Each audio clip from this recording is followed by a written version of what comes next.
आप देख रहे हैं टुडे न्यूज़ 24।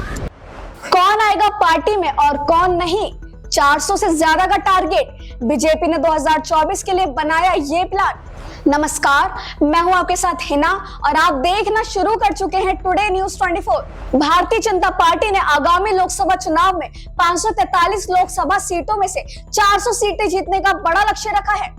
इस लक्ष्य को पाने के लिए पार्टी हर कोशिश कर रही है। सूत्रों की माने तो बीजेपी जीत के लिए दूसरे दलों के नेताओं को पार्टी में शामिल करने का प्लान भी बना रही है। मंगलवार को हुई महत्वपूर्ण रणनीति बैठक में बीजेपी अध्यक्ष जेपी नड्डा ने पार्टी के विभिन्न महासचिवों को अलग अलग जिम्मेदारियां सौंप दी हैं। विनोद तावड़े को ज्वाइनिंग कमेटी का प्रभार दिया है। अब भाजपा की नजर विपक्ष के दिग्गज नेताओं पर है। बीजेपी के एक सूत्र ने बताया कि ज्वाइनिंग कमेटी दूसरे दलों के प्रभावशाली नेताओं और सांसदों को बीजेपी में लाने की संभावना तलाशेगी। फैसला उम्मीदवार के क्षेत्र में प्रभाव और चुनाव जीतने की क्षमता के आधार पर लिया जाएगा।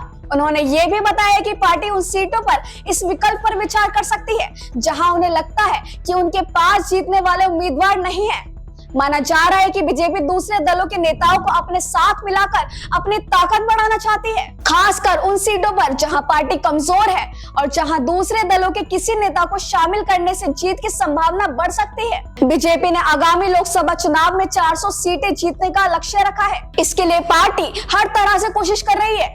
पार्टी कमजोर सीटों पर खासतौर से उन नेताओं को शामिल करने पर विचार कर रही है जो चुनाव जीतने में मदद कर सके। पार्टी पिछले चुनाव में हारी हुई 160 सीटों पर भी ध्यान दे रही है और इन सीटों को जीतने के लिए रणनीति बना रही है। साल 1984 में राजीव गांधी के नेतृत्व में कांग्रेस पार्टी ने लोकसभा में 400 से ज्यादा सीटें जीती थी। उसके बाद 2014 में नरेंद्र मोदी के नेतृत्व में बीजेपी ने बहुमत हासिल किया था। बीजेपी ने 2024 के लोकसभा चुनाव के लिए विजन डॉक्यूमेंट बनाने का काम पार्टी के महासचिव राधा मोहन दास अग्रवाल को सौंपा है। चुनाव प्रचार और दूसरे कामों की जिम्मेदारी सुनील बंसल और दूसरे महासचिवों को दी गई है, जबकि दुष्यंत गौतम देश भर में बौद्ध सम्मेलन आयोजित कर नरेंद्र मोदी सरकार के काम के बारे में बताएंगे। इस बैठक में बीजेपी अध्यक्ष नड्डा के अलावा कई नेता मौजूद थे, जिनमें पार्टी के महासचिव और केंद्रीय मंत्री धर्मेंद्र प्रधान, भूपेंद्र यादव, अश्विनी वैष्णव और मनसुख मंडाविया शामिल थे। असम के मुख्यमंत्री हेमंत बिस्वा शर्मा भी